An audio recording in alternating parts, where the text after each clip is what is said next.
નમસ્કાર દર્શક મિત્રો, તહેલકા ન્યૂઝમાં હું મેઘા અગ્રવાલ આપનું હાર્દિક સ્વાગત કરું છું। આપ જોઈ રહ્યા છો તહેલકા ન્યૂઝ। ઓલપાડના સરકારી શિક્ષકે પત્નીને 3 તલાક આપી ઘરમાંથી કાઢી મૂકી। ન્યાય માટે પીડિતાએ પોલીસના દ્વાર ખખડાવ્યા।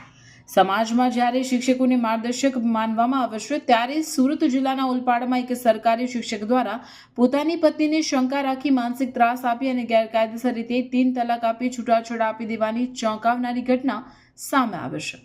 હાલ ન્યાયની આશાએ પીડિત પત્નીએ પોલીસ ફરિયાદ નોંધાવી છે।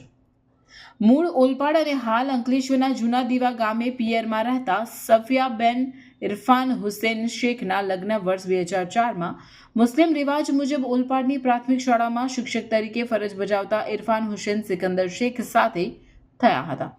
લગ્ન જીવન દરમિયાન તેમને 2 બાળકો અરફિયા 13 વર્ષ અને પુત્ર મોહમ્મદ અરહમ 5 વર્ષનો છે। પીડિતાના જણાવ્યા અનુસાર વર્ષ 2018થી તેનો પતિ તેના ચરિત્ર પર ખોટી શંકાઓ રાખી માનસિક અને શારીરિક ત્રાસ આપતો હતો। પીડિતાએ આક્ષેપ કર્યો છે કે તેના પતિના અન્ય સ્ત્રીઓ સાથે સંબંધો હતા, જે બાબતે પૂછતા તેને મારવામાં આવતો હતો। એટલું જ નહીં, પત્નીએ ટ્યુશન કરીને વસાવેલા સોનાના દાગીના પણ પતિએ વેચી દીધા હતા। ગયા ઓગસ્ટ 2025માં જ્યારે સફિયાબેન પોતાના પરિવારજનો સાથે સાસરીમાં સમાધાન માટે ગયા, ત્યારે પતિ ઇરફાન હુસેને ઉશ્કેરાઈને બધાની હાજરીમાં તલાક બોલી ગેરકાયદેસર રીતે સંબંધ પૂરો કરી દીધો હતો।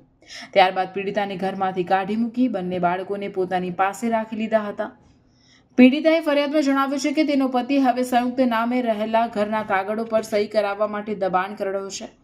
પોલીસ મધ્યસ્થી અને સામાજિક સમાધાનના પ્રયત્નો છતાં પતિ પોતાની જીત પર અડગ રહી પત્નીને સ્વીકારવા તૈયાર નથી।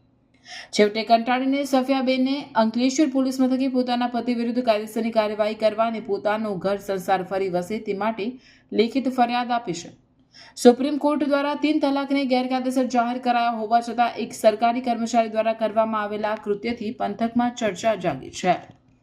2018થી એ મારી પર ખોટી શંકા કરે છે અને મને અફેર છે એમ કરીને ટોર્ચર કર્યા કરે છે। એમને પોતે જ 2 પર સ્ત્રીઓ સાથે અફેર છે, એના આધારે એ મારી સાથે ઝઘડો કર્યા કરે છે અને એ ઝઘડાના આધારે એમણે મને ઘરમાંથી કાઢી મૂકી છે। એમણે મને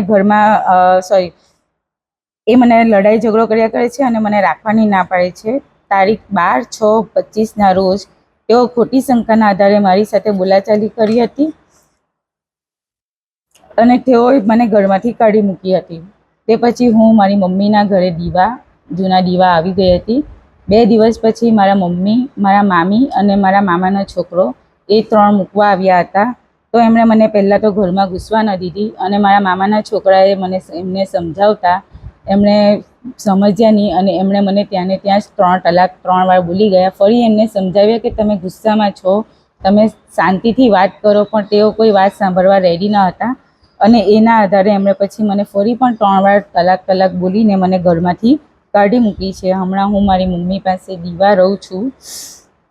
આજરોજ સફિયા ઇરફાન હુસેન સિકંદર શેખ, રહેવાસી જૂના દીવા ગામ, તાલુકો અંકલેશ્વર, જિલ્લો ભરૂચ, નાઓના લગ્ન બાગે મદીના સોસાયટી, ગામ ઓલપાડ, જિલ્લો સુરત મુકામે ઇરફાન હુસેન શેખ સિકંદર શેખ નાઓ સાથે થયેલા હતા।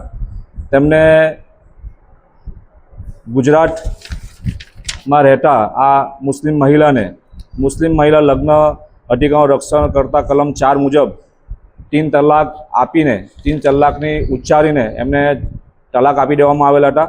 જેના અનુસંધાને એમને અંકલેશ્વર શહેર એ ડિવિઝન પોલીસ સ્ટેશનમાં ફરિયાદ નોંધાવી છે અને કાયદાની રાહ મુજબ અમે ન્યાય માંગીશું અને એમને સાથે જે પણ કાયદાના સ્થાપિત સિદ્ધાંતો મુજબ ન્યાય મળશે એ મુજબ લડત આપીશું।